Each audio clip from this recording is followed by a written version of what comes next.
takes a look. Deflected, scores! Letang! Could you script it any better than this? Pitch it to Najee Harris. Harris sidesteps, gets to the sideline. Najee Harris dives for the pylon. Touchdown, Steelers!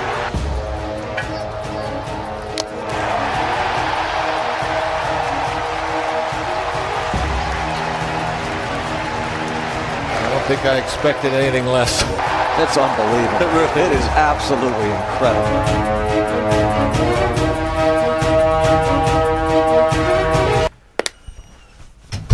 Welcome to another live edition of Pittsburgh Sportsline in the BPTV studio, right here at 5100 West Library Avenue in the Municipal Building. Thank you for watching us.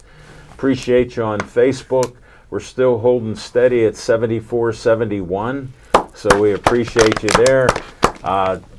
We appreciate the interactions and your comments and all that stuff, so keep them coming. And on YouTube 407, we're hitting that and holding on for the last 2 weeks, so thank you for tuning in there. We don't normally interact with you, but once in a while, if I get ambitious, maybe I can go on there and see if somebody made a comment. So. I'm usually on there, so okay. Well, whenever I see people, I do say so. Well, then you just got that. That's why we got a team here. And we're at 410, as a matter of fact, too. We got the Levine team here on Pittsburgh Sportsline, so we got that going there. I'm Al Levine, the talking machine, Smoking Jim Frazier, Chip Hayner, Nick Callis, and today my dad would have been 94 years old. Did a little tribute for him. I come from a sports family. Imagine you have your uncle's in the Jewish Sports Hall of Fame. Your dad's in the Jewish Sports Hall of Fame as a referee. My uncle was known as the Bob Cousy of Pittsburgh by their friends who they grew up with, Myron Cope. So I tell people, imagine seeing your dad, pictures, I posted a few, you're seeing him in a newspaper, and guys are going, what's your dad doing there? I go, he referees. He started a side job, and he got in the Jewish Hall of Fame because he wanted his 4 kids and his wife to have extra things at home. Wow. So, I mean, I honor him. The only thing I miss, he died about 3 months, 4 months before I started the show. And I know he's smiling and looking, going, that's my Alan. So my dad, rest in peace, and have a good time with my mother and other relatives up there. That's my little tribute. We're going to go with some promos in 10 seconds. My name is Nicholas Callis, and this is the Bethel Park Minute. The Bethel Park Farmers Market takes place this and every Tuesday from 3 to 7 p.m. on Corrigan Drive in South Park, next to the ice rink. Also, the Assistant Wastewater Treatment Plant Superintendent Lab Tech position has been posted. You can go to bethelparkpa.gov for more details. Bulk item pickup week in September will be pushed back 1 day due to Labor Day. It'll now run Tuesday, September 2nd through Saturday, September 6th. Check your waste management pickup calendars for more details. Reminders for yard waste drop-off. It occurs the third Saturday of every month. You must show proof of Bethel Park residency to drop off. No dump trucks or trailers are allowed, and they'll take 1 car or truckload of materials per person. My name is Nicholas Callis, and this has been the Bethel Park Minute. Frank Fanera, owner of Olive Oil's Pizzeria and the Hillcrest Shopping Center on Route 88. Call them at 412-831-1900. Every Tuesday night, Olive Oil's Pizzeria provides the host and the amazing volunteer crew with an XL pepperoni pizza and a full steak hoagie. They are delicious. Olive Oils is proud to support Pittsburgh Sportsline and the volunteers at BPTV. Stay Joey strong. Joey Fabus died at 8 years old of brain cancer known as DIPG. Since then, the family has come together with community members to create the Joey Fabus Childhood Cancer Foundation, a 501c3 nonprofit. Since being founded, they've raised over $100,000. Go to jfccf.org to learn more about DIPG, to help spread awareness, and to see how else you can support and donate towards the fight against this dreaded brain cancer. Always Be Smiling, a 501c3 designed to help children and families in need of kidney transplants. The B stands for Bennett, whose memory is embedded in this organization by his parents, Kristen and Dean. Despite the challenges he faced in his 16 and a half years of life, Bennett always had a smile on his face and spread kindness to everyone he could. Now, Always Be Smiling wants to pass on that kindness. Go to alwaysbesmiling.org to learn more and see how you can support or donate to this organization.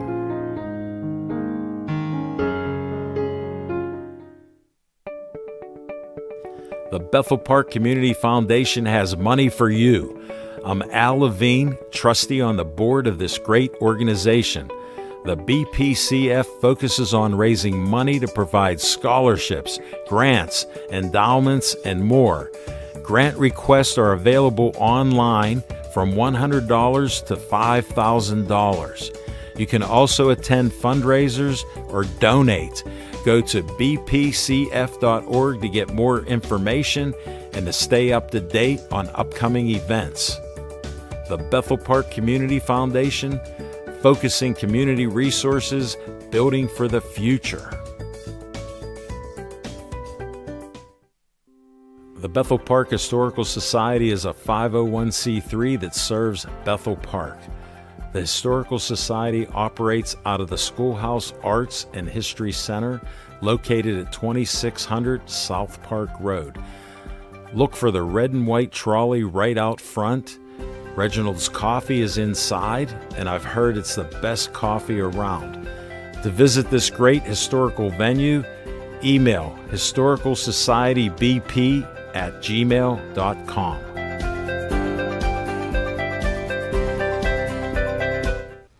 All right, thanks for watching those promos. We appreciate you tuning in and helping out with that. We got a few people. Chuck Chief McElroy's watching. Ralph Williams, hello guys. Nick Rohde from Rochester. Hi, Al and gang. Nick and Peggy watching. Thanks for being our biggest fans in Rochester, Nick and Peggy. We appreciate you. All right.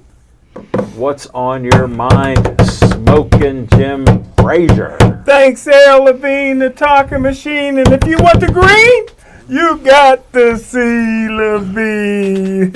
Hey, I'm a Michigan man.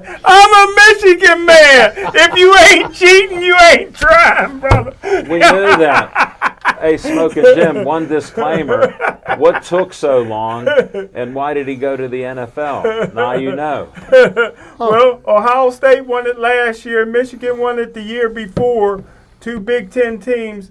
And this year, maybe the Penn State Nittany Lions, man. How are they going to win with Don't Frankie? worry, Franklin will screw that up. Yeah, Frankie's not good there. But I tell you what, man, on August 12th, Paul Skeens got beat 14-0. Al Levine, the talking machine. And last night, he didn't get the win. Again, shut up and pitch.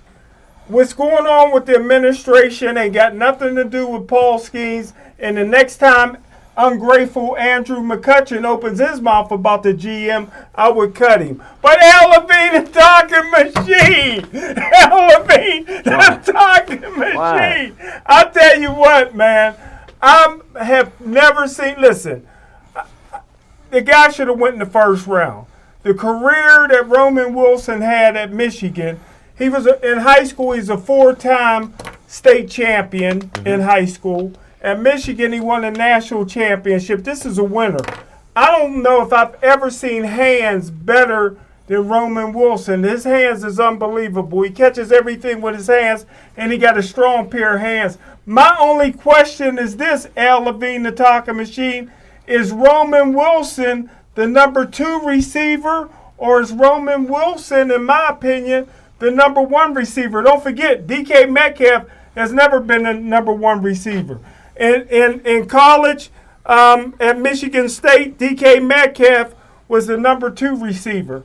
At Seattle, he was the number 2 receiver to Tyler Lockett. And don't forget, Tyler Lockett is 5'10", 182, runs a 4.4 40. Roman Wilson, 5'11", 185, 4.37 40. Again, Roman Wilson's your number 1 receiver. DK Metcalf's Hey, your one number question 2. before you go too far. Over here. A.J. Brown was the receiver at Michigan State. You predicted he'd be number 2 last year. What happened? Who's that? Who you were talking about? Roman Wilson. Yeah, the Steelers got him hurt. Okay. He had a sore paw. I just wanted to know. Yeah. There Just you go. wanted an But can update you on believe that. those hands? No. He got- I don't watch the preseason. Oh, not even the highlights? No. Not even the news? No, because guess what? Most of them won't be starting and playing. They don't even put the first team in. And I appreciate you guys and everybody out there gives us stuff to talk about. Well, I can't wait to see next year our new tight end, Will Howard. He won't be on the team. Will he be, He's not going to be on the team. A 6th-round draft pick that's no Tom Brady, but that's just my opinion. If he moves to tight end. He's not moving to tight end. He thinks that's it. he's a very confident young man like you. He's confident. He can't throw. He doesn't know that. He thinks he's the best next quarterback, and he's saying, and Aaron Rodgers is coaching him up. So imagine that. Aaron Rodgers, He's you 4th never. string. Aaron Rodgers. Was he going to teach him how to be a prima donna? Aaron Rodgers Talking never. about the beard bugs at St. Vincent. Aaron That was Rodgers classless, never Rodgers. mentored anybody and never led anybody. He led by what he did on the games. You're right. And he only won 1 Super Bowl. Can I ask you guys one No, question? he didn't win 1 Super Bowl. No. Who was it running? Mendenhall and Roethlisberger won that Super Bowl for him. Can I ask you guys one question? Number one, Aaron Rodgers is already arguing with Arthur Smith on the sideline. What He took ain't so even long? playing. Number What two- took so long? Number 2, that was classless what he said about St. Vincent's having bed bugs. This is a guy that lives in a cave. It's not your place. What kind of bugs Aaron they have Rodgers. there? It's not your place. St. Vincent's have been good to the Pittsburgh Steelers over the years. That was 60 years? He has more savvy at 42, media savvy than that. Do you think it was just He's like not a, 42 maybe, yet. Maybe it was a joke. I don't know. No, you don't. You joke did. like You that. you dish those out a lot. No, you don't joke like that. You make some things funny that shouldn't No, I would never say that about St. Vincent's. I would never Other say that about things. be. You'd say some things Especially about when other things. the football field is named after Mr. Rooney. I would never say nothing like that. Now they're probably going to have to spend a bunch of money to clean those rooms because Aaron Rodgers put it out there that they got bed bugs. That was class. You know what they did? That was They classless. gave him 2 new mattresses with bed bugs. He's good. You don't hear a word from him after they did that. It works out. Have you ever had an encounter with bed bugs, Smoking Jim? Pardon me? Have you ever He had wouldn't an know what they encounter look like. with bed bugs before? No. Mm-mm. Black folks. Are you- We know roaches, not bed No, bugs. they're different. Are they different? Yeah. Are they different? Yeah. we Yeah, know Did you? roaches. Hey, about that did you thing, just the make a race. joke? We just made Did you just make a race joke? no. Okay. No. I would never say anything. You're 42 years old. You're supposed to be the leader of the team, and that's what you say. That's classless, man. I don't forgive that. Oh, Aren't you supposed to I don't be? Hey, forgive that. hey, you're supposed to be the leader of this show. Look how all the kids look Yeah. up to you. You're 40, 50, 60, 70 years old. I mean, 80, I think. I think he turned 80 on the 17th. Hey, you can't give him a pass on that. Man. Hold it. You can't give him a Who pass says on he's a leader? He's only been caring for his whole career. But you can't say something. He's like not that. been a leader. You can't say something like that. Why? You say stuff like that. yeah, I'm surprised that's what you latched onto. That's good. That's a good job by you this week. Thank you, Yeah, sir. Yeah. that's what you came up with. He was That's what you- studying. He's being sarcastic. We'll move on from this. We got a few people watching. Tony from Chick-fil-A. Tommy Pham is now acting like a big baby. I would DFA him. Ann Harder said, Showtime, yay. Thanks for tuning in, Ann and Brent. We appreciate you. And we'll move on. Let's get to Chip Hayner and some rational, what's on your mind? Well, thanks. I have a tendency to somewhat disagree with Jim on occasion. And I did get to watch a little bit of the Steeler game on Saturday night. And I think one thing was pretty clear to me is that Mason Rudolph is playing his way into being the third string quarterback. And I'm looking at Skylar Thompson as being the second string quarterback. Yeah. And, I don't see Aaron Rodgers, believe it or not, I don't see him playing past September. He's going to get injured. You mean that offensive line looks that good? Yeah, he's going to get bit by a bed bug.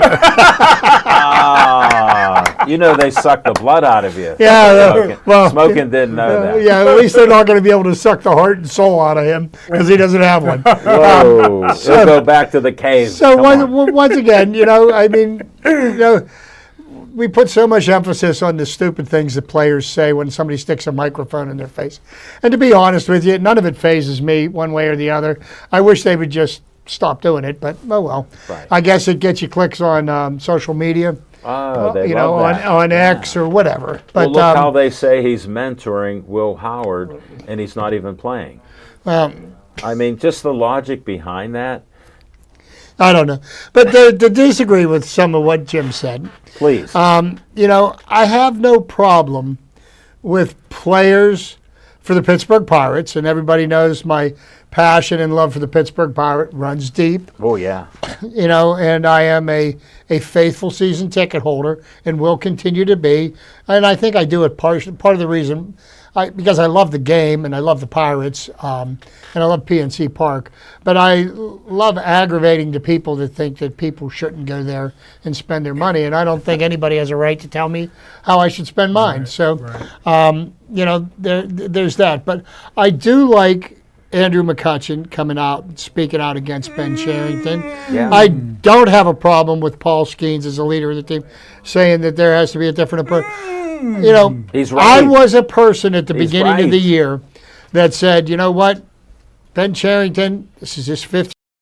I expected Of a 5-year plan. better things. Yeah. Okay? And he had a plan, and it sounded like it made sense, and he fell flat on his face. Okay? So the plan didn't work. Now they've got some nice pieces on the team. Something different has to be done because continuing to do the same thing and expecting a different result It's insane. is the definition of insanity.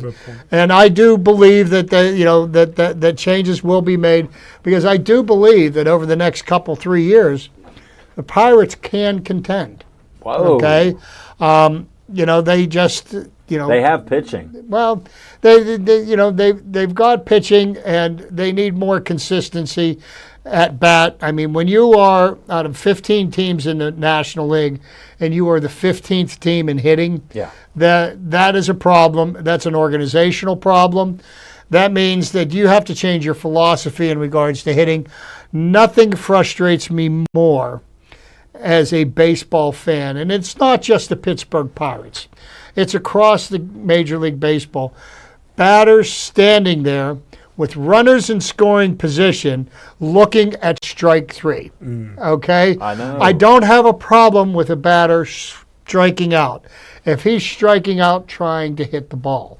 That means you got to pick the bat up off your shoulder. And there's just been so many multiple examples of it. One of the guys that I would have loved to seen be successful for the Pittsburgh Pirates, who's been an absolute failure, is Jack Sawinski. Likable enough guy. Yeah. And I don't know how many times I've seen him strike out on 3 pitches without even taking the bat off his shoulder. I don't know. You can't hit the ball if you don't swing at it. It's not rocket Even science. Smoking Jim knows that because it's so easy to hit the ball. Well, of course. He knows. Because he'd be a 400 hitter. No If he problem. played baseball. He never played baseball. Yeah. He's fast enough, though. He could run out. You'd swing at anything. He'd have more 20-foot singles than anybody in league history. Drill the ball right into the dirt in front of home Hey, plate. if you just turned into the show and you think we're picking on him, No. He I'm earned- just talking about how fast he was. he earned this reputation. He looked like Urkel. Willie Mays Hayes. I love Major League. Yeah, that's a great movie. Go watch it tonight, Smoking. Yeah. But, so... You bring up good points, Chip. So, what I really would love to see the Pirates do, get all of the young kids up. Just play them all. Well, Get they the tried that Major League last year a little experience. bit, too. Get the Major League. I want to see Connor Griffith up here. I know they just bumped him up to Double-A Altoona. But, I mean, there's only like 25 or 30 games left 36 for or 35, Altoona yeah. this year. Oh, for them. You know, yeah. they usually the minor league season ends They like finish the first early, week of, yeah. of September. That's why the rosters used to bump up to 40 men, which Ask Smoking Jim if he remembers that. Oh, we've talked about it chapter and verse. Look at him. He doesn't know what we're talking about right now. I'm bailing him out. See that? Because I got Jim's back. But Just I'm picking. I'd like to see some of these kids, and you know what? Because to be honest with you, people like Tommy Pham, I've seen all I need to see of him. Yeah. He's not going to be here. I'm hoping that they could find a way to keep Isaiah Kiner-Falefa. Yeah. His contract's up at the end of the year. Right. And did not break my heart to see Bailey Falter go into a reliever's role. Right. Because you got to get somebody. I want to see Bubba Chandler up on the mound. Right. There are other people in the minor leagues No, that there's some pieces that should be up. Hey, you know what? Get them the seasoning now so that they know what they need to work on over the winter to prepare for next year. So When they're traded somewhere else. No, hopefully not. We're just a feeder team for the majors, so that's all right. It is what it is. Yeah. Well, no, we know. I'm still a Pirate fan, but I'm not as happy as I am as Chip is. No, So, I remember the glory days, and I didn't know remember who the glory owner was. days, and you know what? I'm still telling you, it's a great night to go down to PNC Park and watch a ball game. It's a great place to watch a ball game, and I'm never going to let anybody take that away from me. Hey, you're allowed to. You're allowed to. Yeah, we all make choices. Linda Krall just tuned in. Chip is looking good. Thank you, Linda. Our friend Smoking Jim, Robert DeGabriel, that took pictures with Jessica Lee and all that, and even did the cover with the duck on my first Pittsburgh Sportsline magazine. Yes, sir. Here's his message. Talking machine. I'm watching Tarek Skubal, the #1 pitcher in baseball, as the Tigers take on the Houston Astros. I will update you on anything big. Keeping you in my laptop, multitasking. Howdy, Smoking. All right. Thanks, Robert. Appreciate it. Give us, when he gets 10 strikeouts, let us know. All right. We're going to move on. I got one Oh, question. well, it's Chip's time. So. No, you were over, right? I wanted to ask you a question. Yes, you may. Aren't you happy for the Pittsburgh Steelers because they're the only competitive professional team in Pittsburgh? Now, what will we do? The city would crumble without the Steelers being what they're competitive. Well, with. to speak to your point, they haven't proven yet that they're a competitive football team, and They haven't had a losing that story will be written. They haven't had a losing season in 19 years. Well, They definitely Smoking Jim. definitely compete. I mean, Oh, yeah, Smoking Jim. One question. Now, we all played games, and Gateway won everything except when Yes. they got caught cheating, and then they lost everything. So, winning season means, like, if you have 13 games, you win 7 and you lose 6. What happens when you're 8-8 and you're not great? How's that a winning streak? I'm talking about playoffs. or they could be like Playoffs. Pitt. They could win their first 6 and end up Lose 6 and 7. I'm talking professional team. the Pittsburgh Riverhounds. Well, I don't count that. They're a minor league team. I don't count that because there's real soccer out there that would kill them. Jeez. What I'm saying is, You don't know What that, I'm though. saying is, when you make the playoffs, Make your point clear. When Yeah, you go make ahead. the Pittsburgh Steelers are a playoff team, and there's not another playoff team in professional sports here in the city. It's way down.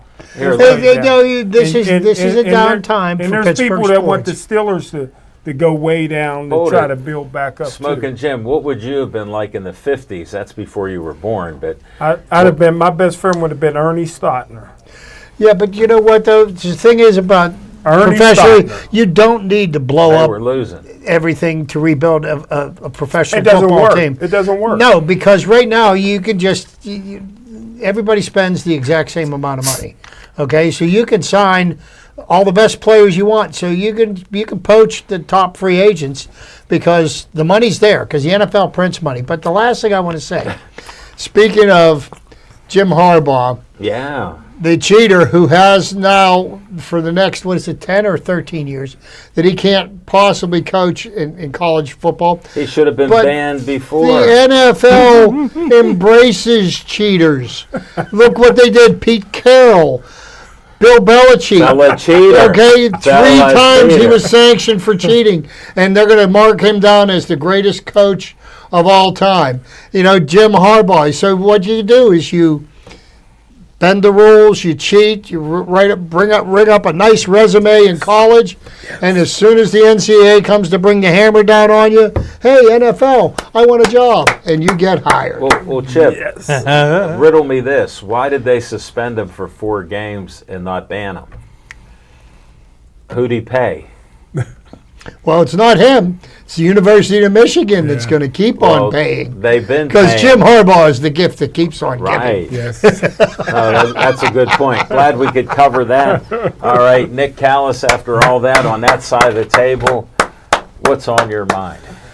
Well, my sister and her husband are celebrating their 2-year wedding anniversary today. So happy day to you guys. It was a great wedding. Congratulations. Happy anniversary. Happy anniversary.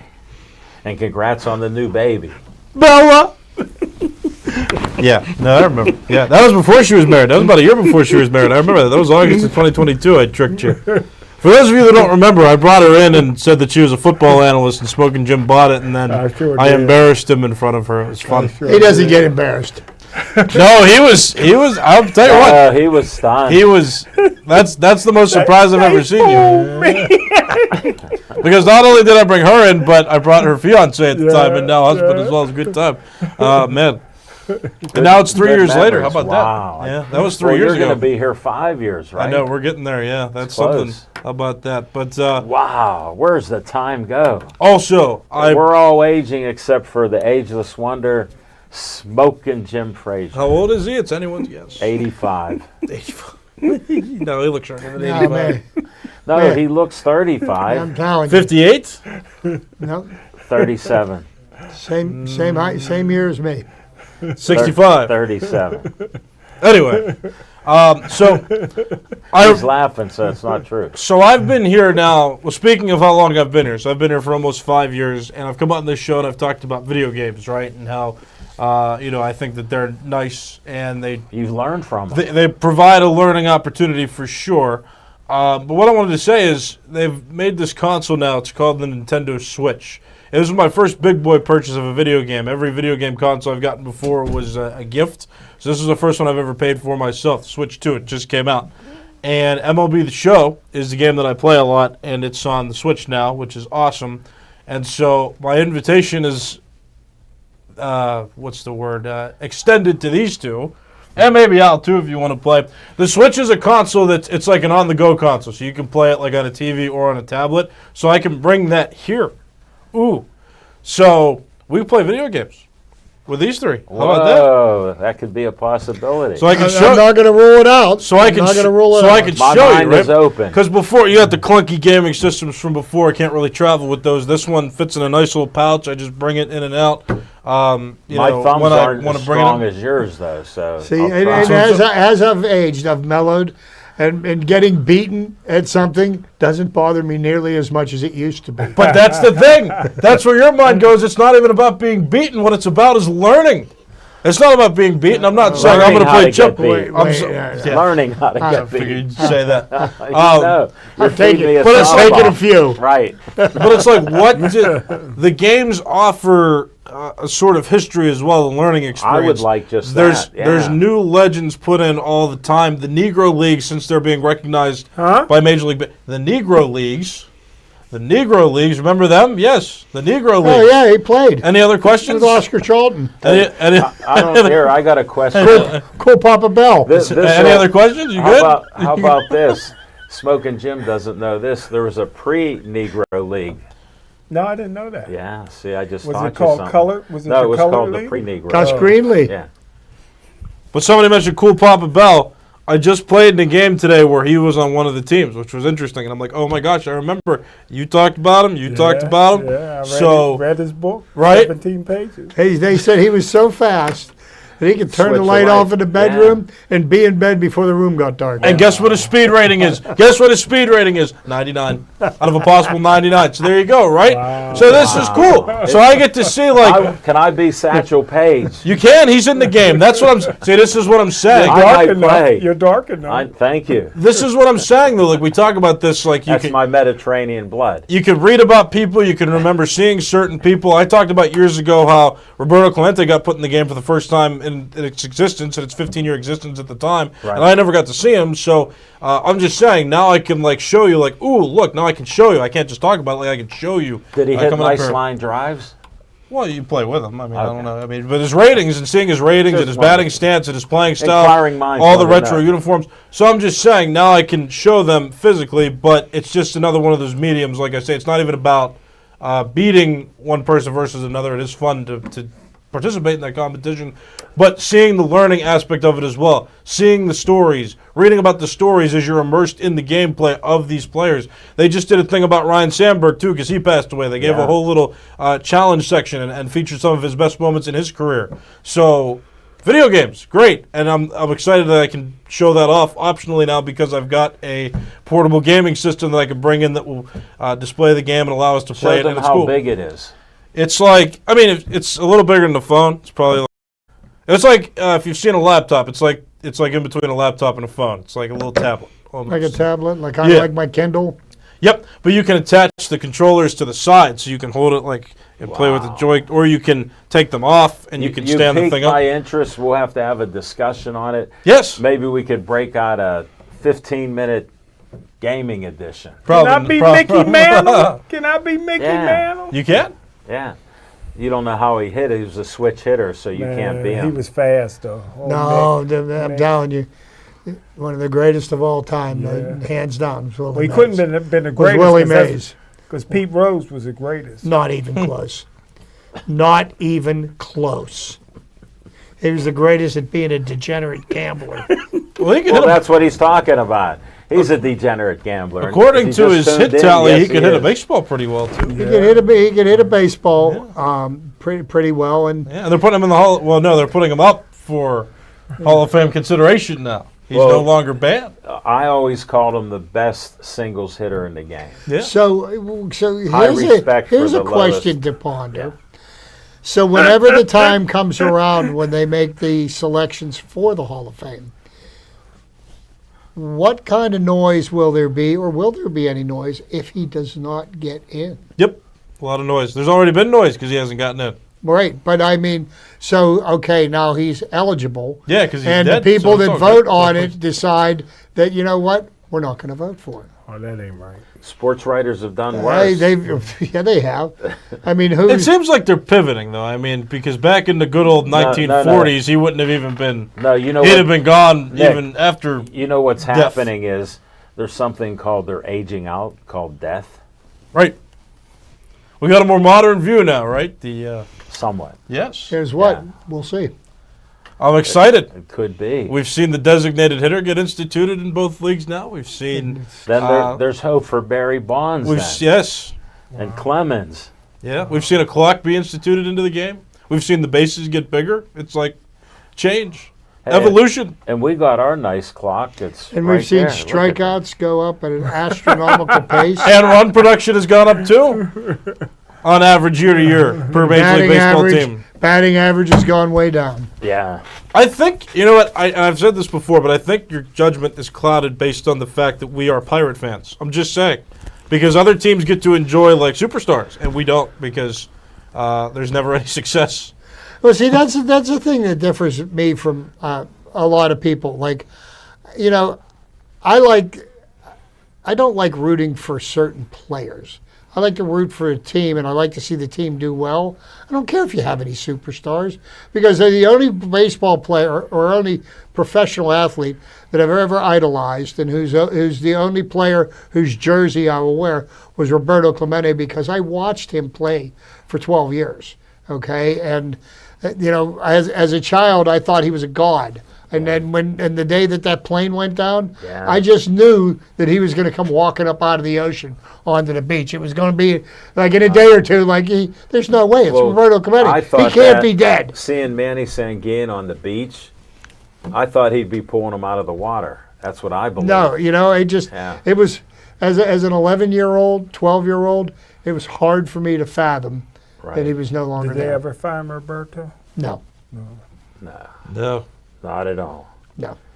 I'm glad. I don't know exactly how to transition this back, but the Pirates don't have any superstars now. Okay. I think that's why they're not winning Well, games. yeah, I mean, you don't That'll think, get you in the you don't game. think, you don't think Record Paul for Skeens is a losing superstar? season. Well, he is, but I mean, the Pirates' offense is so bad. It's like they don't have a bunch of superstars; they have one, and he's.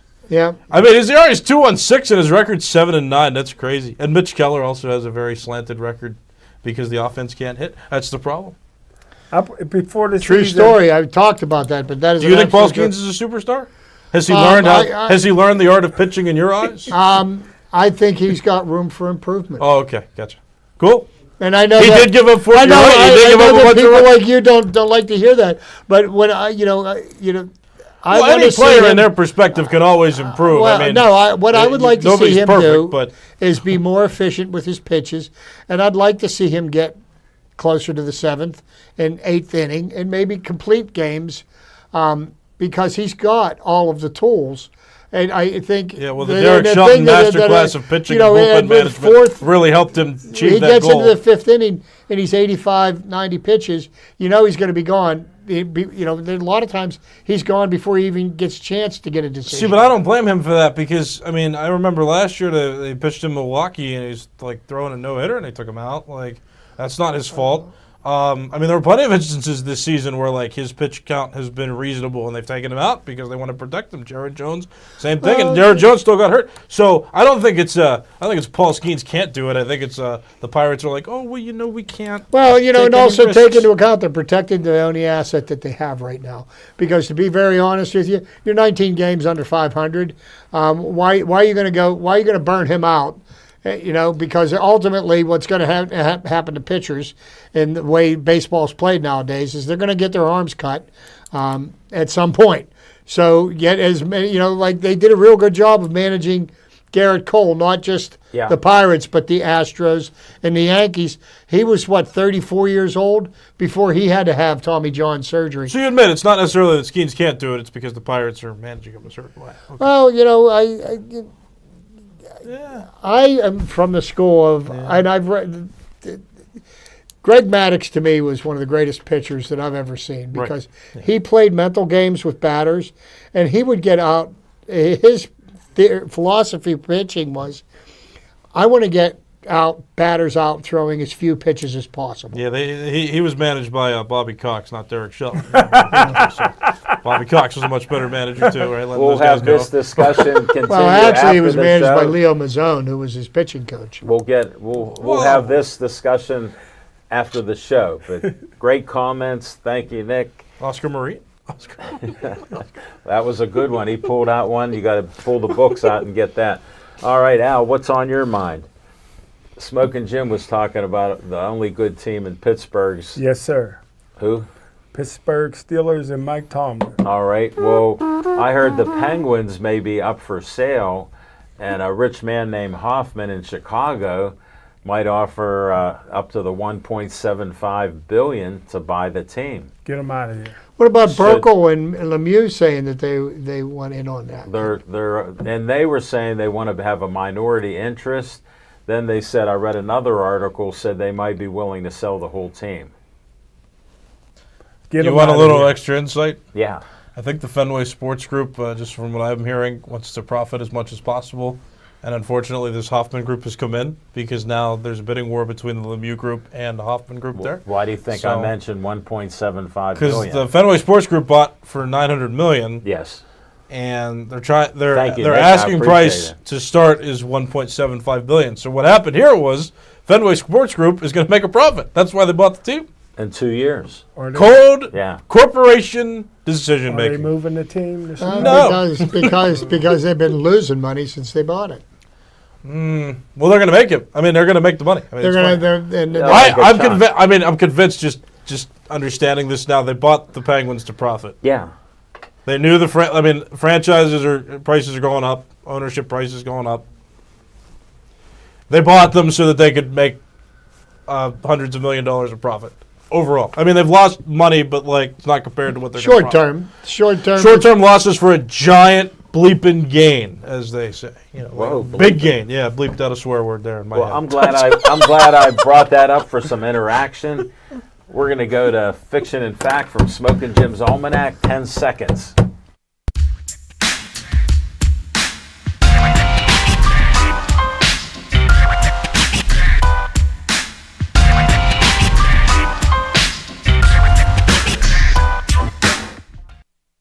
Thanks, Al Levine, the talking machine. Got my boys on the ones and twos in the back room. Who are they? Mikey and Marco. Outstanding young men. Hey, Al Levine, the talking machine, Nick, and Chip. Just to make my point, earlier I talked about DK Metcalf was the number 2 receiver in Seattle. I think I remember that. Although he was a monster, he's a great receiver, but the number 1 receiver was Tyler Lockett. Fast? Does he have speed? He got it all. Okay. Al Levine, the talking machine. Don't forget Randy Moss, who's a beast, who's a monster. He was the number 2 receiver in Minnesota. The number 1 was Chris Carter. Al Levine, the talking machine. Don't forget about T.O.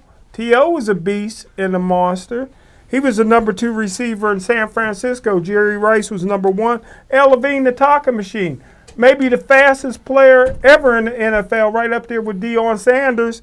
Cliff Branch was number 2 in Oakland. Fred Biletnikoff was number 1. Does he have an award named after him? Yes. Al Levine. He must have had good hands, better than Roman. Who's that? The award that's named after. Oh, he has Stickle.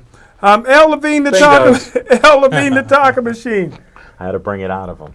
Another guy, a track All-American at Stanford, very intelligent guy on TV every now and then. James Lofton, the Hall of Famer, was number 2 in Buffalo. Andre Reed was your number 1 receiver. In 2025, your number 1 receiver in the NFL, Roman Wilson, Al Levine, the talking machine. All right, so thank you. Go. We got to move on the chip painter. Trivia.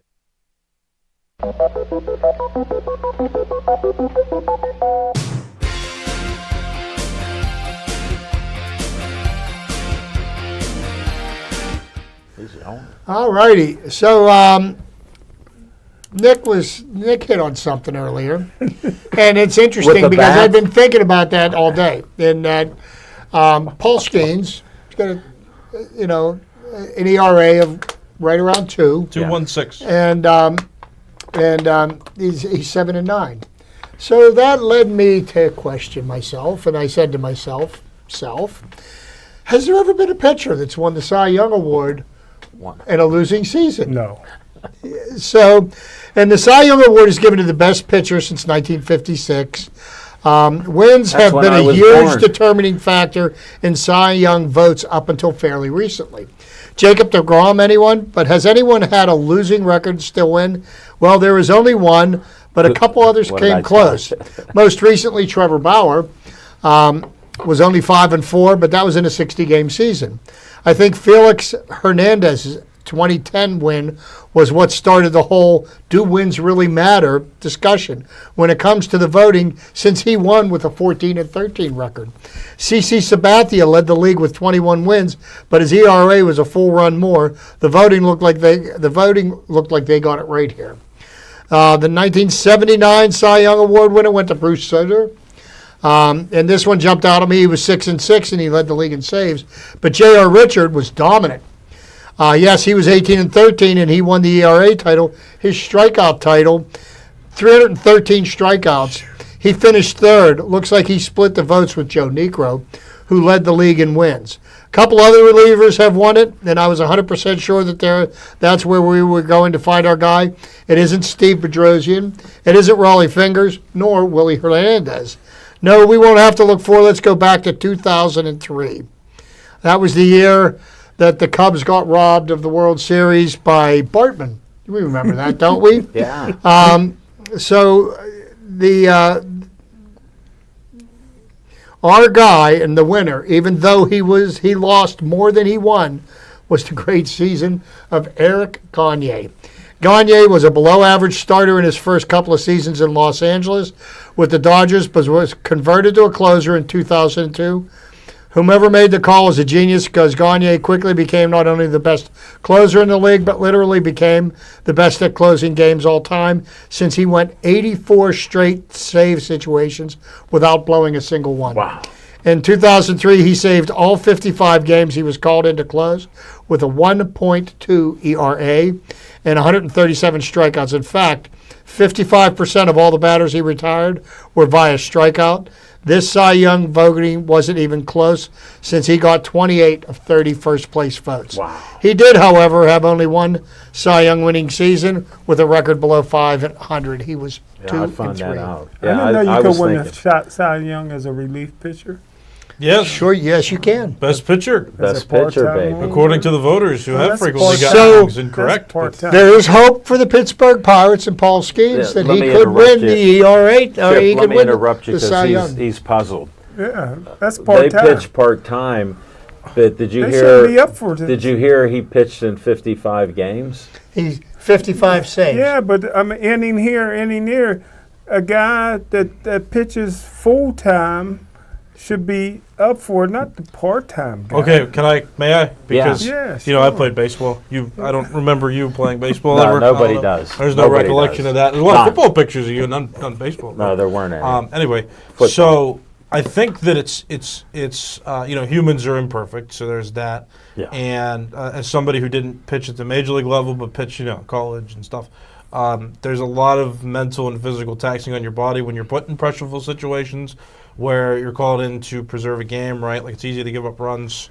Sometimes if you're not focused, you don't execute your pitches. So the fact that he, I believe changeup was his specialty pitch, but he pitched. And that's a tough pitch. He executed his pitches so well that 55 straight games he was in the ninth inning. I know it's 1 inning per game, but 55 times throughout 162 game seasons, that's 55 wins that the Dodgers got because he was able to save He it for them. closed the door. He was the hammer. He was the 55 hammer. leads per. They And how many? shouldn't be able And to how many? win How that. many wins does a good team get on a season? Anywhere between 90 and 100. That's about half. A part-timer shouldn't be able to get that. A part-timer shouldn't be able to He won. Well, more than you know, a and if you're part-time. gonna throw that argument out, then you could say any pitcher's not eligible for like an MVP award because he's only pitching every 5 days, where you've got everyday players that are playing. I'll agree with that. You know, I agree but with He's that. I easy. disagree with He that. didn't play baseball. That's why you got the Chip. Cy Young. You got the Cy Young for that, and then you got the MVP for the real players. But if you're good enough to win the Cy Young award, you should be in consideration for an MVP because No, you only play one goes But with you the can other. argue that after the show. Chief said, "Great trivia, Chip." All right. Chief. We'll close this down, and we're gonna go to. We got to go to Nick VIP Callis.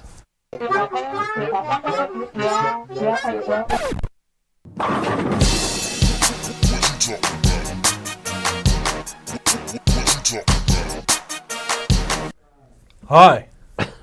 Let's talk. A couple things. First of all, Tommy Pham flipping a bat. A lot of people are defending Tommy Pham, saying that it wasn't that big of a deal and that the catcher might have had it coming. Some are saying that the catcher was confused because Tommy Pham just wanted to pick a fight. That's what this guy is. And his social media posts were hilarious. Somebody called him a word that starts with B that I can't use on this program, and Tommy Baby. Pham responded. He was like, "Things you wouldn't say to my face for 1,000." Yes, very good. Jeopardy. Did he say that? So he typed that back. Ah, that So it is was great. funny. Yeah. That is great. Is it good that the Pirates are being talked about? Maybe. I mean, you can just add this to the list of terrible things that have happened to the Pirates this season for sure. Tommy Pham just going nuts for maybe no reason. I will say this in defense of the Blue Jays, he walked, and it wasn't even like a run-scoring walk. It was just one of those like, okay, now the bases are loaded walks, which is, I mean, there's high intensity, right? High emotions, I guess, because you're in position to score, but like nobody scored. I mean, I guess the game was close at the time, sure. when you pinwheel the bat right in front of the catcher, I can imagine myself catching and there's just a bat, flipping in front of me after a walk. Like, I would also be kind of like, what are we doing? I wasn't too feisty. I wouldn't really pick fights. I can imagine that some other catchers, though, with higher testosterone and more muscle would take more exception to that kind of thing. It was weird. It was a weird situation to do that, especially because, he was starting to hit so well, right? He can see now. So why start, you know what I mean? Like, why start nonsense now? Like, why? Where's this in April? It's like, why are we doing this now? Well, I guess it's frustrated. The Pirates aren't playing for anything, actually. So, well, you know what, Nick? You said he could see. Maybe he didn't realize what was going on till now. I guess. Well, just saying. he was everything was fine, and then he just now this happens. Okay. Not a big fan of that, but it's interesting. It's interesting to talk about for sure. But for anybody defending him outright, again, think about it. Like, I know it's gonna be hard for you to envision. But just try smoking. You're crouched down, right? You're ready. You receive a baseball, and then just like this object just starts spinning in front of your face. I'd be surprised too. I'd be like, what? He has that happening now. He can't focus on you. Look at it. Sorry. Go to something else. I just want to get the. So you felt that maybe the way he spun the bat, which could have potentially injured. No. Was because if that's the case, then where is the ump saying, you know what, I'm drawing the line here. This kind of stuff's not, But it wasn't point. like there was no danger of injury. I've seen worse bat flips than that. I've seen more aggressive bat flips. I've seen better situations for bat flip than that particular one. I'm just saying that if I'm catching, it's not even that I could get hurt. I'm trying to throw the ball back to the pitcher, and now there's a bat spinning right in front of my face. It wasn't, just like it was quick. It wasn't like, it was just like if I see that, I'm just like, oh. Give me the sound effect again. So I like that. Right. I like that. So, that's the highlight. That's what you don't get when you watch it on TV. Right. So, very good. Yes, sound effects from me. No, but They'd be playing the game. Yeah, I'm not denouncing bat flips. There's a better situation to bat flip in. If you're going to do it, just don't do it right in front of the catcher. You could toss the bat all the way to your dugout if you want, and that's fine.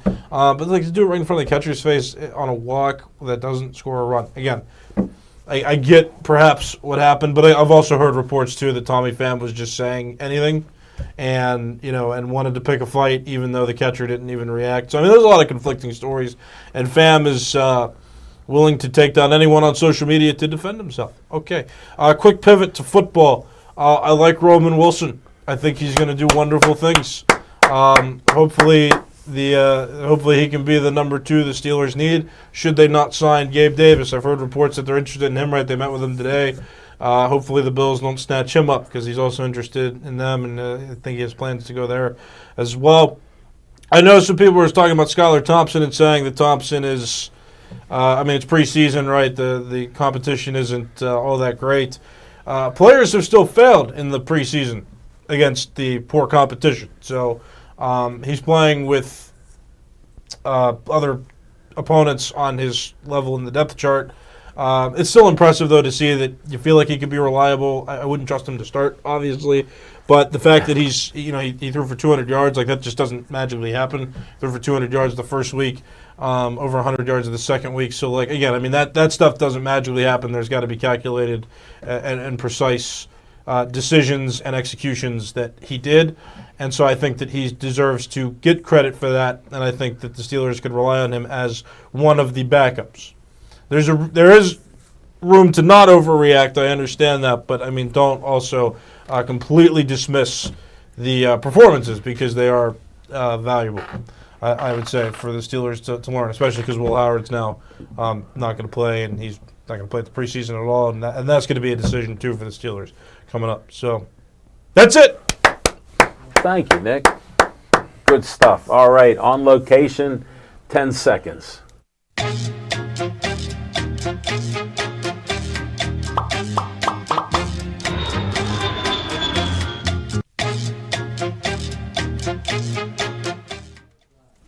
All right, those graphics are still great. A2 did a great job on the on location. Love that. We were on location for the Talking Machine Telethon on Saturday. It went well from 3 to 6.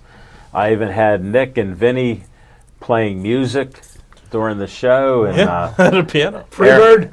No. Yeah, no, and I Aaron played half of Twinkle Twinkle Little Star. Aaron Ward came in. Great to see her, and she's been with the Alzheimer's for over 10 years doing things. She does. Usually run into her down at the Alzheimer's Walk. Right, and then she has. She's doing a pinball event that she does. I think it's Saturday, so check it out on Southside, some place called Vellum, and she's been doing that. Rachel Ann Bovier came in and sang about 4 songs, so she was here and had people donating money and all that. We'll get totals up by the end of the week, but it honored my mother, and it's helping people that have Alzheimer's, so that's what I'm all about. Now, the next on location, how about the Kidney Walk? I'm part of the Kidney Foundation locally here. They're doing a walk at the Highmark Stadium, and they invited me to go to their opening night. I have a team, the Talking Machine team. I've done it for years like Chip does, and we try to get money for that, like Alzheimer's. Only this is Kidney Foundation. So they're doing an event there where they're going to walk in Highmark Stadium. So I offered to do a Pittsburgh Sportsline show, so I'll drag Smoking Jim along, and we'll be on the field like when we were at the Miracle League with Sean Casey and the guys up there. Yeah.